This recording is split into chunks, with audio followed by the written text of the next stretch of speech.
जय हिंद साथियों। सत्ता में बैठे हुए सरकार भ्रष्ट है या नहीं, यानी सरकार करप्ट है या नहीं है, यह बात कैसे पता चलेगा? जाहिर सी बात है कि सरकार के भीतर के जो कामकाज की जो जानकारी है जब देश के सामने आएगी तभी पता चलेगा। और जो भी कामकाज हो रहा है वो किया जा रहा है, उसका काला कच्चा चिट्ठा किसी न किसी रूप में कोई नौकरशाह या कोई लेकर के सामने आएगा, तभी ये बात पता चल पाएगा। या फिर जिस मंत्रालय का यह कामकाज होता है कि वह देखे कि सरकार ठीक तरीके से अपनी कामकाज कर पा रही है या नहीं कर पा रही है। खासतौर पे वित्तीय अनियमितता अगर अलग किसी मंत्रालयों में हो रही है या फिर अलग किसी मंत्रालय के भीतर का जो बजट होता है वह भी अपने आप में डामाडोल हो और वहां पे फाइनेंशियल इरेगुलरिटीज अगर हो रही तो वहां पे कोई सामने लाएगा तो ही तो यह बात पता चल पाएगा। लेकिन सरकार ने अगर कोई ऐसी व्यवस्था कर डाली कि कोई जानकारी ही बाहर नहीं निकल पाएगी, कोई जानकारी ही बाहर नहीं जा पाएगी, जो कि कोई सी जानकारी तो बिल्कुल भी नहीं कि जहां से ये लगे कि सरकार के मंत्रालय कोई गड़बड़ी कर रहे हैं, कोई स्कैम कर रहे हैं, कोई भ्रष्टाचार हो रहा है।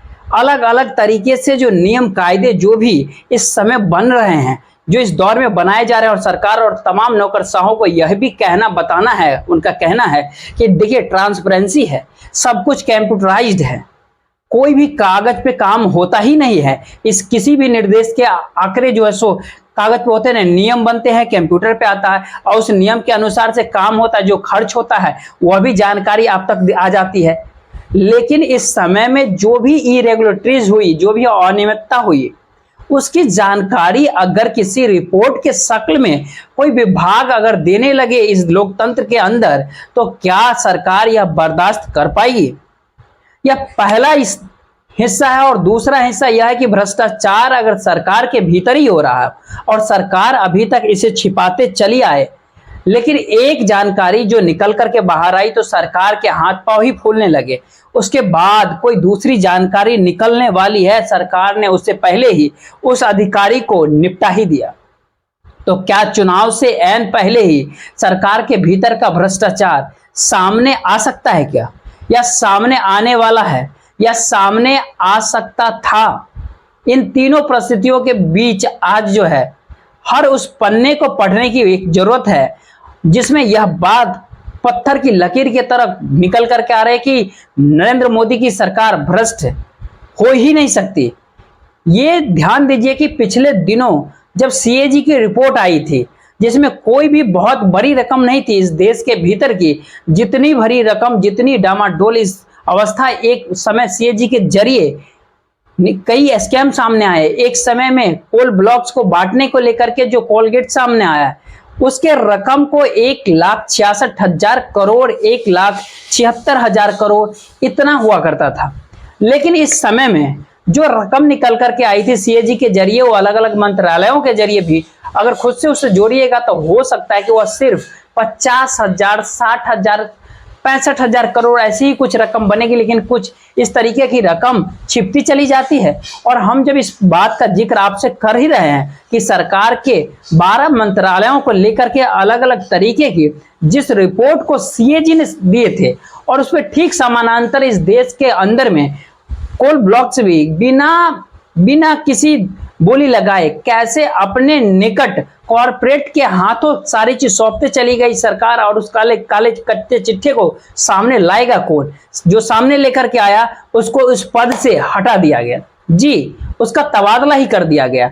तो सीएजी का पहला सच ये है कि अगस्त के महीने में ही जो 12 डिपार्टमेंट से 12 विभाग के अलग अलग और अनियमितताएं, वहां के जो करप्शन, वहां के जो भ्रष्टा, जो सीएजी ने अपनी रिपोर्ट के अंदर दिखाया अगस्त के महीने में, जी जो पार्लियामेंट के भीतर, संसद के भीतर मानसून सत्र में रखा गया, तो सितंबर होते होते ही उन अधिकारियों को तबादले का नोटिस जारी कर दिया गया। ऑर्डर नंबर 1901 तारीख 12 सितंबर 2023। जिन अधिकारियों का तबादला किया गया संयोग से, वह सीएजी के उस रिपोर्ट के साथ जुड़े हुए थे, जिस रिपोर्ट में इस देश के भीतर में विपक्षी राजनीतिक दलों को मौका दे दिया कि अब आप कह लीजिए कि मोदी सरकार भी करप्ट है, भ्रष्ट है, उसके भीतर भी कहीं ना कहीं फाइनेंशियल अनियमितताएं होती आ रही है। तो जो बात का जिक्र कर रहे हैं अब आप एक बात और, आयुष्मान भारत योजना की गड़बड़ी करने की घपले घोटाले के जिक्र आना चाहिए, जिसमें मरे हुए व्यक्तियों के नाम पर पैसे लिए गए या फिर जिन्हें अस्पताल से डिस्चार्ज कर दिया गया, उस डिस्चार्ज के बाद की तारीख में सर्जरी हो गई, वहां से भी पैसे निकाले गए, या फिर दिल्ली से सटे हुए गुरुग्राम के अंदर जो सड़क बन रही थी उस सड़क की कीमत 250 करोड़ से ज्यादा प्रति किलोमीटर की बनाई गई थी, जबकि सामान्य तौर पर cabinet committee on economics affairs जो है वो बताया था कि 18 करोड़ रुपए से ज्यादा होना ही नहीं चाहिए 1 किलोमीटर सड़क बनने में खर्च, लेकिन वहां 250 करोड़ की रुपए से ज्यादा का प्रति किलोमीटर पे था, तो वहां पे घपले घोटाले सामने थे। लेकिन जिन जिन अधिकारियों ने यह जानकारी निकल करके आई है, लगभग 3 दर्जन अधिकारी उनके तबादले का जिक्र भी निकल करके आया, लेकिन संयोग ऐसा है कि वो उसमें प्रमुख लोग हैं जो उच्च पदों पे बैठे हुए थे और इन रिपोर्टों की समीक्षा वो कर रहे थे, उनकी रिपोर्ट तैयार कर रहे थे, जहां की फाइनेंशियल इरेगुलरिटीज को, अनियमितता को बता रहे थे, उन्हें ट्रांसफर कर दिया गया, उन्हें तबादला कर दिया गया। ऑर्डर नंबर 1901 12 सितंबर 2023 और अगस्त के महीने में मानसून सत्र के दौरान ही सीएजी की रिपोर्ट पार्लियामेंट संसद के भीतर रखा गया। इसके अंदर में जो एक नाम है वो principal director of audit and infrastructure नई दिल्ली में स्थापित हुआ, इनका ट्रांसफर कर दिया गया और इन्हें भेज दिया गया केरल के अंदर अकाउंटेंट जनरल बना करके। तिरुवनंतपुरम में इनका ट्रांसफर हुआ, वहां पर सुनील राजन थे, उनके जगह पे दिल्ली से अपूर्वा सिन्हा जो principal director of audit infrastructure, इनका तबादला कर दिया गया। ऐसा नहीं कि बहुत लंबे समय से थे, इन्होंने मार्च 2023 के भीतर ही इस पद को ज्वाइन किया था, और जिस ऑर्डर के साथ यह भी लिखा गया था कि इस डिपार्टमेंट का प्रभार जो है राजीव कुमार पांडे भी देखेंगे। दरअसल यह पूरा मामला भारत माला परियोजना चरण 1 के कार्यान्वयन के तहत जो राज्य मार्ग का, जो नेशनल हाईवे का जो परियोजना था, उस पर सीएजी का रिपोर्ट थी और सीएजी उस रिपोर्ट के प्रभारी अपूर्वा सिन्हा ही थे।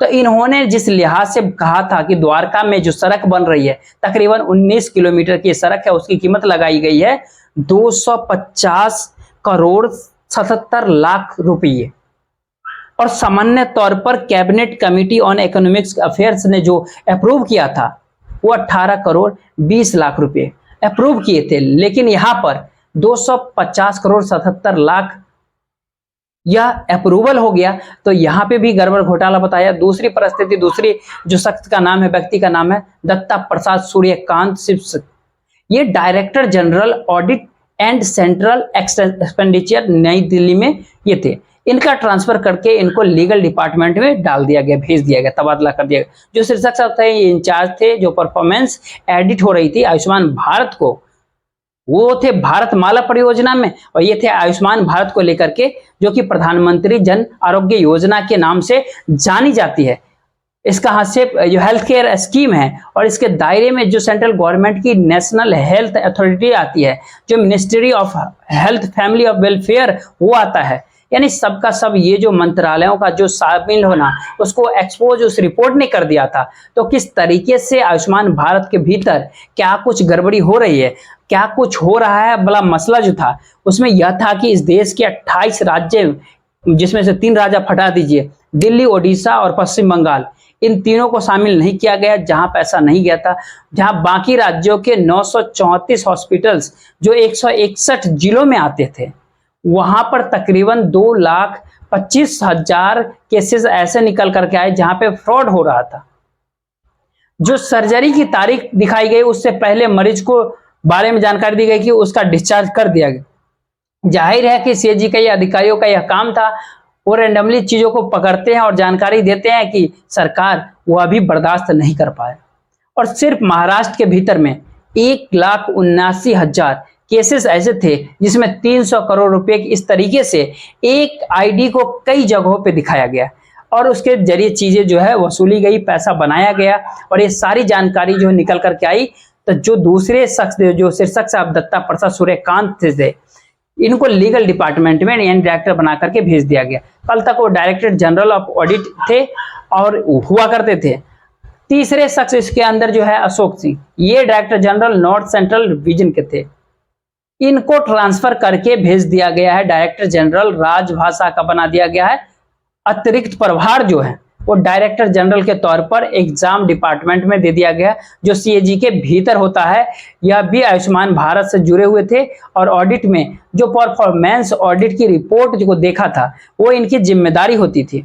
तो क्या सरकार हाथ पांव इस तरीके से फूल गए इस रिपोर्ट से कि इनको हटाइए, अन्यथा बाकी मामले भी उजागर हो जाएंगे, सामने आ जाएंगे। तो बाकी कहां कौन कौन से मामले किस किस विभाग में हो सकते हैं, क्या इसकी जानकारी किसी नौकरशाह इस दौर में ला पाएगा निकाल करके, या फिर चुनाव की दिशा में बढ़ते हुए कदम से पहले सरकार या बिल्कुल भी बर्दाश्त कर पाने की स्थिति में नहीं है कि भ्रष्टाचार का कोई भी मामला इस देश के सामने आए जो इसमें कोई यह कह सके कि देखिए मोदी सरकार के अलग अलग मंत्रालयों में कितना घपला घोटाला हो रहा है, स्कैम हो रहा है, किस रूप में काम हो रहा है। तो हमें लगता है कि जैसे ही इस 3 अधिकारियों का जिक्र किए सीएजी का, तो एक पल के लिए आप जरा यह सोच लीजिए कि जब 2G की रिपोर्ट आई थी तो सीएजी उस समय विनोद राय हुआ करते थे, जो सरकार के साथ और तमाम जगहों पे वो रहते हैं, महत्वपूर्ण जगहों पर वो काम करते हैं। उनका परसेप्शन के आधार पर ही रिपोर्ट था सीएजी।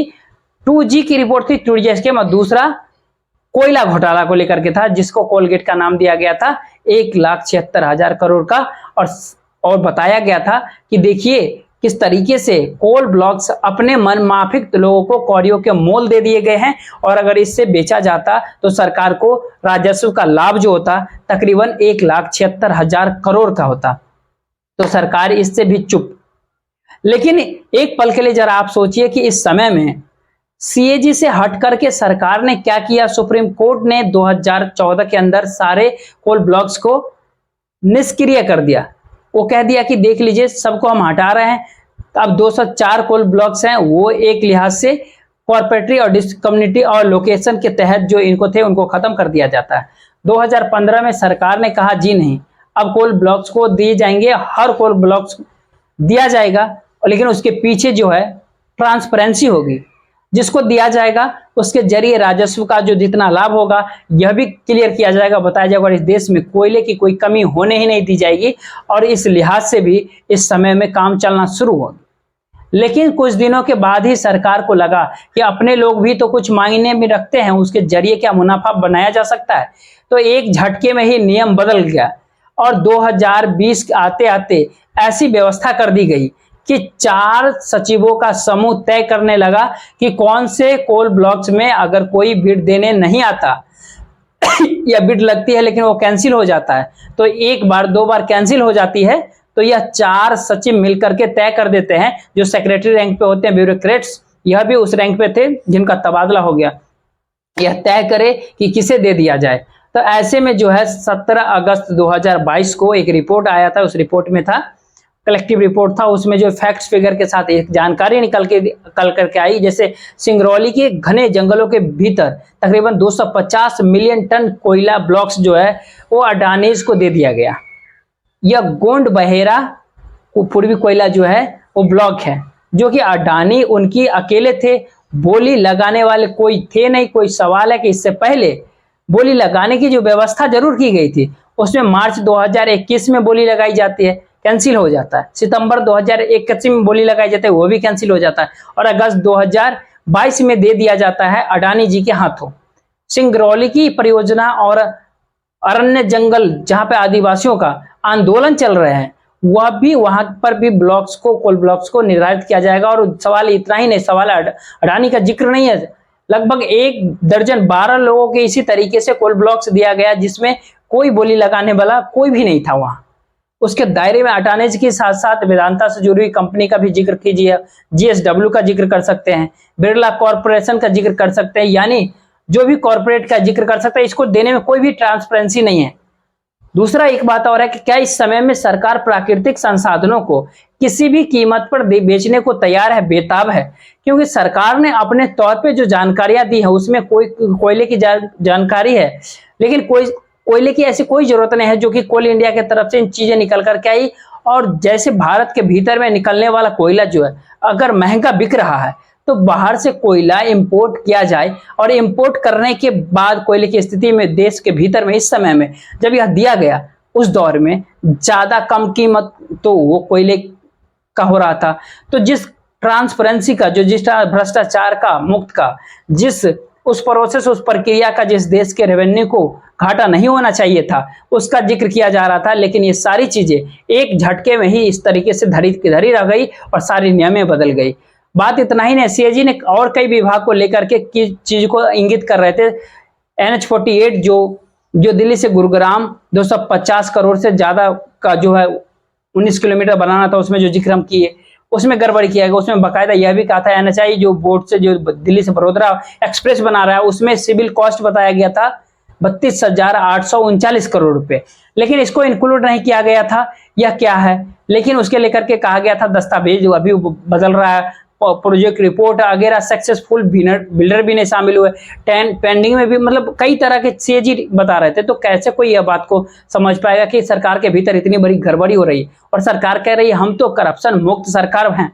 तो ऐसे में ये सारी चीजें क्या इंगित करता है? और यही स्थिति आयुष्मान भारत के साथ भी था, जहां पर 2,25,000 केस निकल करके आए और एक झटके में पता चला कि आयुष्मान भारत के जरिए भी पैसा जो निकला है वह भी पैसा कैसे उठा के लेकर के गए, करोड़ों में पैसा जो खर्च निकाले गए। लेकिन बात यही नहीं रुकती है, बात ऐसे बात आगे निकल करके आ रही है। वो अलग अलग डिपार्टमेंट्स विभाग के भी थी, जहां पे जानकारी मुख्यतः सीएजी ने वो 10-12 रिपोर्ट जो उनके पास जो पार्लियामेंट के भीतर रखी गई थी उसके में सिविल एविएशन मिनिस्ट्री के जो उड़ान योजना है पूरे देश के आम नागरिक, उसमें भी गड़बड़ियां बताई गई। रेलवे डिपार्टमेंट के भीतर में जो अनसैंक्शन एक्सपेंडिचर उसमें भी 2020-25 में तकरीबन 2,775 के थे, कुल रकम थी 8,127 करोड़ रुपए, उसमें भी गड़बड़ी है। 21-22 के अंदर अनसेक्शनल एक्सपेंडिचर थे, यानी सैंक्शन किया ही नहीं गया था, वो जानकारी जुड़ी हुई थी तकरीबन 1,937 के फाइनेंशियल में 2022 में, उसमें भी गड़बड़ी निकल करके आ रही थी 23,885 करोड़ रुपए का। इसी तरीके से एमएसएमई के भीतर भी जो सीएजी रिपोर्ट डिपार्टमेंट जो है एक यूनिट को लेकर के बता रही थी कि किस तरीके से सप्लाई चेन मैनेजमेंट में ही गड़बड़ी है।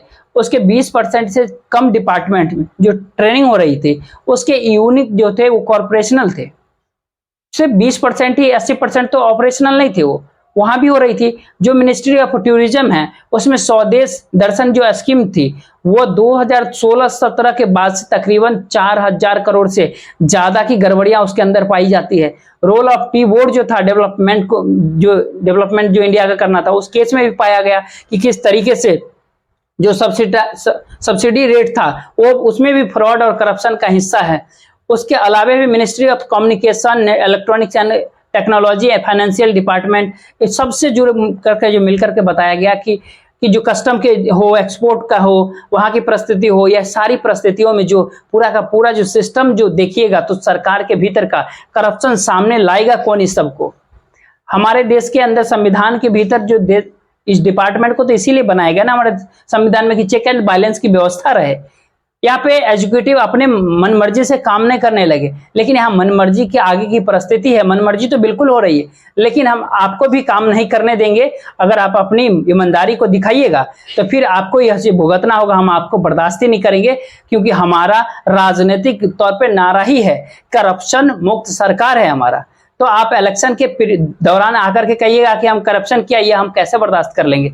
सरकार, सवाल ये है, आप इस समय में बड़ी नीतियों को अगर रखिएगा देखिएगा तो सवाल एकदम बिल्कुल क्लियर है, आप करप्शन क्या और दूसरी तरफ इस देश के भीतर की उस आर्थिक सच्चाई का भी है, जिसका जमीन पर जब आप खड़ा हो जाइएगा तो आपको लगेगा कि पैसा कहां से आ रहा है, किसको दिया जा रहा है। और इस देश के जो जीडीपी लगातार बढ़ती हुई दिखाई देती है और नेटवर्क जो है कॉर्पोरेट का धीरे बढ़ता हुआ दिखाई देता है, उसमें आम लोग कहाँ खड़े हैं। क्योंकि सरकार की अपनी रिपोर्ट बताती है कि जीडीपी के अंदर जो खेती यानी कृषि का योगदान होता है वो 18.3% है, लेकिन इस देश का 48% जो लेबर है, जो कार्यबल है, जो किसान और मजदूर हैं, वह एग्रीकल्चर से जुड़ा हुआ है। गरीबी नजर आ रही है। सरकार की रिपोर्ट कहती है कि देखिए प्रति व्यक्ति आय जो है 1,96,083 रुपये है, और फिर सरकार की रिपोर्ट बोलती है लेकिन ये खराब स्थिति है बिहार, उत्तर प्रदेश, झारखंड के अंदर। इन तीनों जगहों पे अगर जोड़िएगा तो 25% लोग की आबादी जो है इन्हीं तीनों राज्यों में है।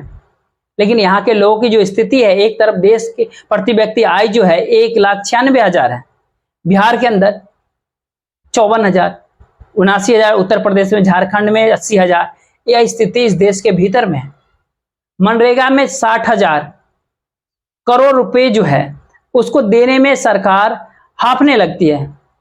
इकोनॉमी हमारे पास है, इतनी मजबूत है, जो हमारे मुफ्त देने की परिस्थिति हो तो तकरीबन 2 लाख करोड़ रुपया जो खर्च किया जाता है 5 किलो अनाज को लेकर के इस देश के 81 करोड़ लोगों तक वो पहुंचाया जाता है। अब सवाल यह भी आता है कि इसके साथ किसान सम्मान निधि देख लीजिए आप, वह भी लगभग 9 साढ़े 9 करोड़ लोगों तक पहुंचता है।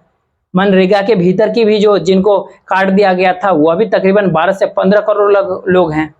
यह सारी परिस्थितियों के भीतर अगर आप देखिएगा तो सरकार जो वेलफेयर कल्याणकारी योजनाओं के तहत जो बांट रही है, जो भी योजना पे पैसा खर्च किया जा रहा है और जिन जगहों पे पैसा खर्च हो रहा है वहां पर जो करप्शन है, जो भ्रष्टाचार है, वो जो कॉर्पोरेट्स का नेटवर्क बढ़ा रहा है, जो उसकी ग्रोथ है, वो पूरी एक साइकिल है जो यह बताती है कि यह पूरा सिस्टम हमारा उस करप्शन के साइकिल के साथ ही चलता है, जिसमें इस देश के संसाधनों को कौड़ियों के मॉल कॉर्पोरेट को दे दिया जाता है। कॉर्पोरेट अपने नेटवर्थ को बढ़ाए, कुछ पैसा पॉलिटिकल पार्टी को दे, राजनीतिक दलों को दे दे, और उसके रिफाइन में सरकार कुछ एवज में नए तरीके से चीजों को और क्रिएट करते हैं। जो पैसा लिए टैक्स पेयर का जो पैसा होगा उसको वेलफेयर स्कीम के जरिए लगा दिया जाए और यह एक साइकिल घूमते रहे और यही इकोनॉमिक्स का चक्कर में चला जाएगा।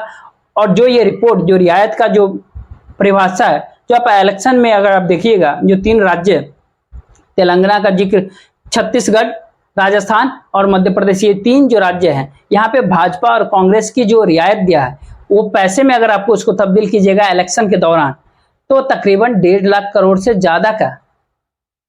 इसका बिल्कुल संदेश क्या जाता है, मैसेज बिल्कुल साफ है कि सरकार के पूरे पॉलिसी, सरकार की भीतर का जो तौर तरीका है काम करने का जो है, वो अगर जनता के पास आएगा नहीं तो फिर सरकार मनमर्जी करते हुए तानाशाह क्यों नहीं हो जाएगा। अगर सरकार नारे दे रहा है कि हम पूरे तरीके से करप्शन मुक्त हैं, हम भ्रष्ट मुक्त है, और इसके जो डमडमा जो पूरे देश के मीडिया पीटते जा रहा है, सुबह से शाम तक एक ही बात कहता है कि जांच एजेंसियां सरकार की कोई भी फाइल बाहर नहीं करेगी, बाहर लोग जो भी काम है इस देश के भीतर के जो पॉलिसी पे ध्यान रखना और इसके फैक्ट्स एंड फिगर को देश के सामने लाना, और सारे फैक्ट्स एंड फिगर अगर सरकार अपने हिसाब से ही बनाने और तय करने लग जाए तो उस देश का वाकई विकसित हो जाएगा। क्या शानदार तरीके से चल रहा है। तो फिर तरीके 5 किलो अनाज का जिक्र, किसान सम्मान निधि, मनरेगा के मजदूर का जिक्र, किसी को 1,000 रुपये, किसी को 2,500 रुपये जो राहत रियायत की जो की जा रही है, जो तमाम तरह की जो ये है, इसका कोई भी मतलब ही नहीं होना चाहिए। तो आखिरी बिल्कुल साफ संदेश है इस देश के भीतर का जो यही होता है कि अभी के समय में कोई भी मौजूदा सरकार के करप्शन, मौजूदा सरकार के साथ काम करने वाले कोई भी नौकरशाह जो है ईमानदारी ना दिखाए, कोई भी रिपोर्ट खुल करके बाहर नहीं आने वाले समय में जो सोच रहे थे कि ये काले काले चिट्ठी जो हम अपने नौकरी करते हुए सामने रख देंगे, तो नौकरी बचाने हैं, तबादला से बचने के लिए, या फिर किसी भी दूर जगह पे आपका ट्रांसफर कर दिया जाए, ऐसी जगह पे जहां आप जाना नहीं चाहे, ऐसे जगह पे तो आपको चुप रहना होगा। ये सरकार की नीति है। इस वीडियो में इतना ही। जय हिंद।